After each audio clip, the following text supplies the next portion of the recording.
Welcome to our DURF project. Our topic is MSME financing in China. Is it still hard for MSMEs to borrow from banks? I'm Katrina.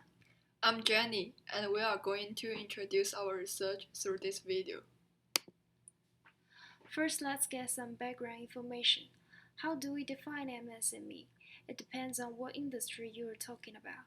There are different requirements for revenue and employee headcount.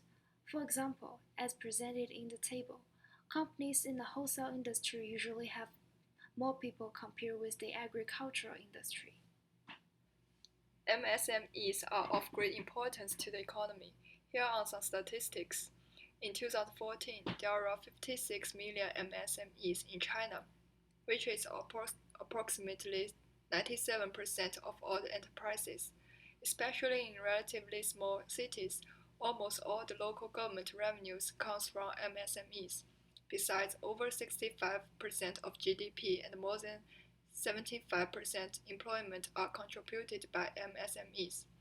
As we can see, MSMEs are very important to the well-being of Chinese economy. Next, we want to introduce how we narrow down our research topic. Actually, we start our project from a simple question. We want to study whether it is getting easier for MSMEs to grow into a mature company in China. However, there are multiple ways to answer this question. After conducting some research, we found that financing is undoubtedly important for MSMEs, and unlike big companies which can get finance internally, MSMEs are usually have to look for external finance. Borrowing from banks remains the top choice due to lower interest rate. However, there are two traditional economic theories which argue it is hard for MSMEs to borrow from banks. The goal of our project is to test whether these two theories are still applicable in China now. The first theory is called market for lemons. In 1970, economist George Arkeloff examines this concept in the paper, The Market for Lemons, Quality, Uncertainty, and the Market Mechanism. This paper argues that a market could operate inefficiently when there is information asymmetry between buyers and sellers. Arkeloff uses the example of market for used cars.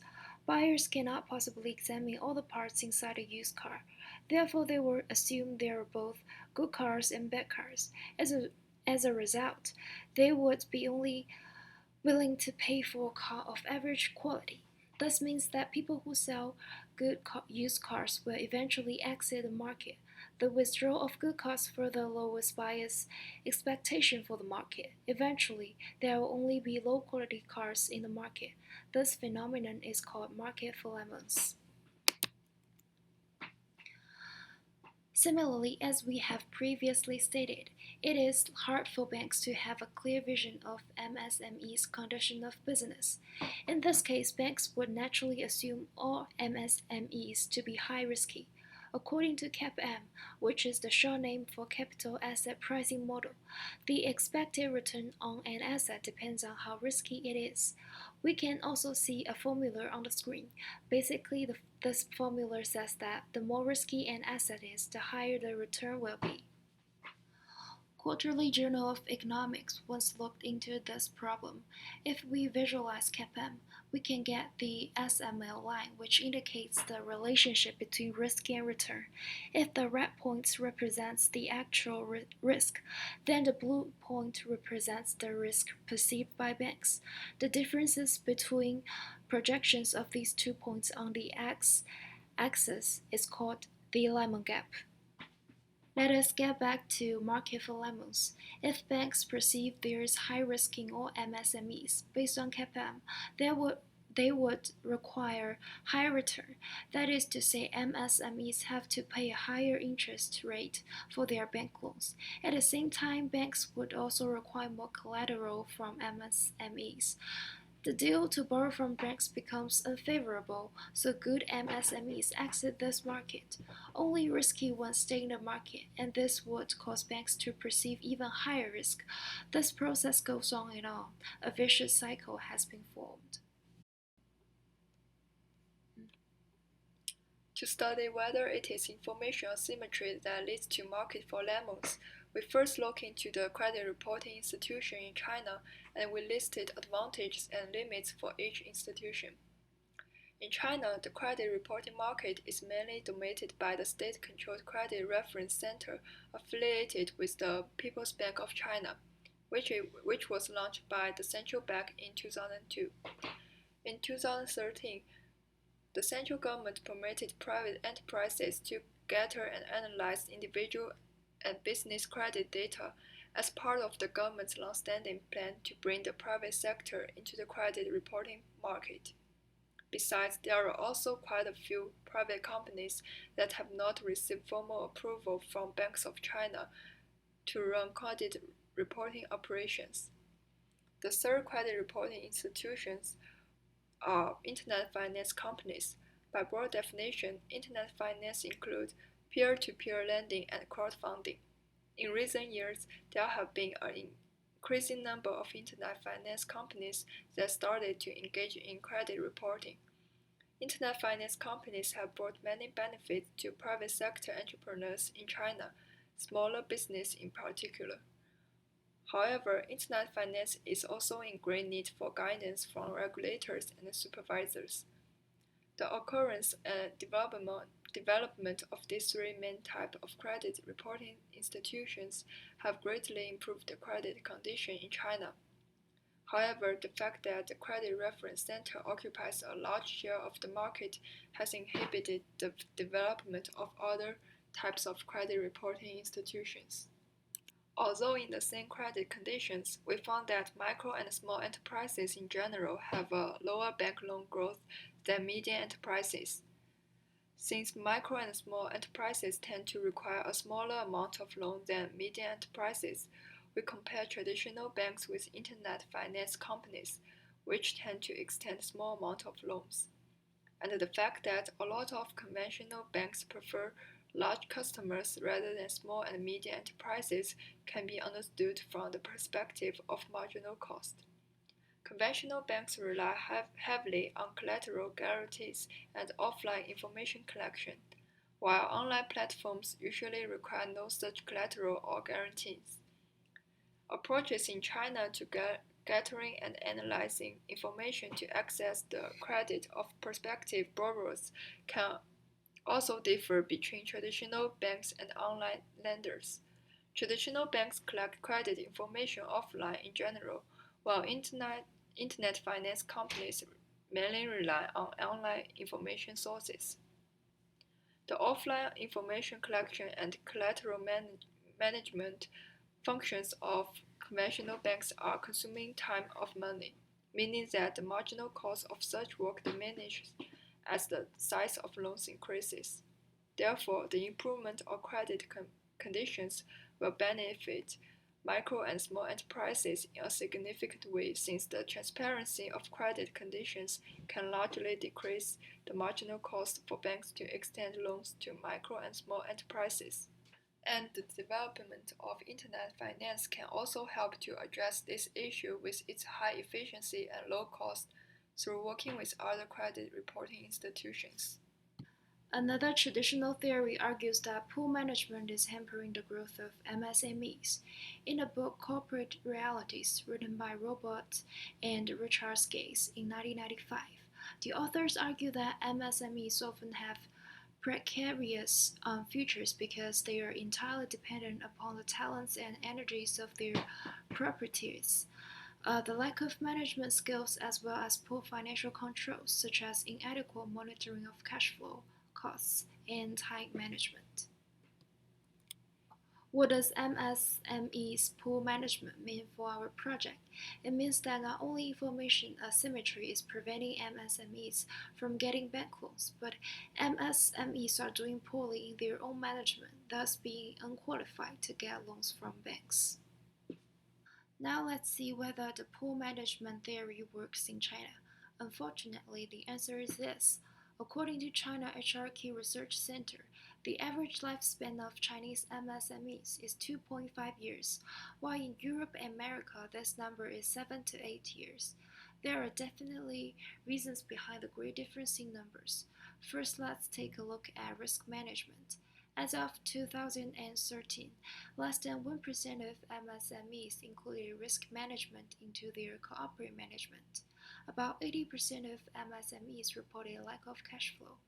In the early stage of their development, many MSMEs want to get money quickly. As a result, they borrow from private lending at a cost of high interest, which means a greater burden on their cash flow, and it makes themselves more risky. Another problem has something to do with accounting. Accounting department is important because it helps deal with financial management inside the company. Internal financial control is especially important for enterprises because they need to control the cost and price. However, most accountants in MSMEs only have the most basic knowledge.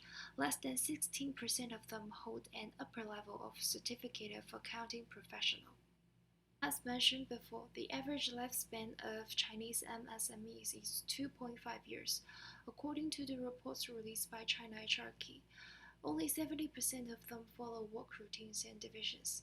That is to say, 30% of them don't have a clear work division, which could mean lower efficiency. The reports also investigate the education level of MSME owners. 26% of business owners have an education level of bachelor or higher.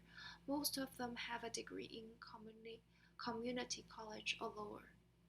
Here is some more data. Another problem with MSME HR management is their high employee turnover rate. The average employee turnover rate in all enterprises is 28%, but in MSMEs, this number almost doubled. High turnover rate means there are more employees leaving and joining the company constantly, which also means lower efficiency because people need time to adapt to a new position. On average, in each MSME, there are 11.5% of people work in admin department and 10.2% of people work in the technical department. However, if we still remember the average firm size of MSME is 13 people, then we can infer that it is unlikely that each company will have one department handling the logistic work. It is unlikely that employees can receive professional training. More likely, the situation would be that everybody is doing miscellaneous work at the same time. As we have mentioned, HR management in MSMEs is very unlikely to be professional. Besides, most business owners hold a degree in community college or lower, so it is unlikely that they have much knowledge about professional business management. Then, is there any way for them to get external support for training? There does exist one government program called Yinghe Training Program. This is designed for MSME business owners. The training is very comprehensive in terms of the whole business management courses, but there are limited spots for each region, so it is not a widespread program for all MSMEs. There are also other training centers you can see on the market, but usually they are expensive, so it is unlikely that MSMEs can afford the tuition. Besides, there is a long training cycle, but most MSMEs work overtime, and it is very unlikely for them to hold on to such a long program and really get trained. So very few MSMEs turn to other training centers. Here comes our conclusion. The credit condition in China is improving while it have not yet met the requirements for all MSMEs, and therefore it is still hard for them to get bank loans. And it is even harder for micro and small enterprises since banks have a higher marginal cost to extend small amount of loans. Unfortunately, the poor management theory still works in China. There is a long way to go for improvement. MSMEs in China need more qualified people. What the government can do is to provide more training programs for all the MSMEs, but not only limited spots for um, MSME owners in each region. After we stated our conclusion, it is time for some reflection. There are limitations on our study because, first, we don't have full access to data. Sometimes we uh, click on a website and we are trying to find the ultimate source of data, but unfortunately, these reports might not be fully released by the government. Second, we did not use control variables. Um, Partly because we don't have full access to data, so it is hard for us to select control variables. Therefore, we are not able to give a direct relationship between cause and effect. For example, we cannot really say if we make improvement in X, then it will be easier for MSMEs to borrow from banks. But I guess if we do solve the previous two problems, there is actually much room for further study. Um, One way is to separate micro and small enterprises from medium ones because, based on our research, micro and small enterprises are actually much more limited in terms of borrowing from banks than medium enterprises. Second, we think it is possible that we can compare enterprises in similar regions to find out um, why it is hard to borrow from banks or not. This is pretty much the end of our project. Thank you for watching this video.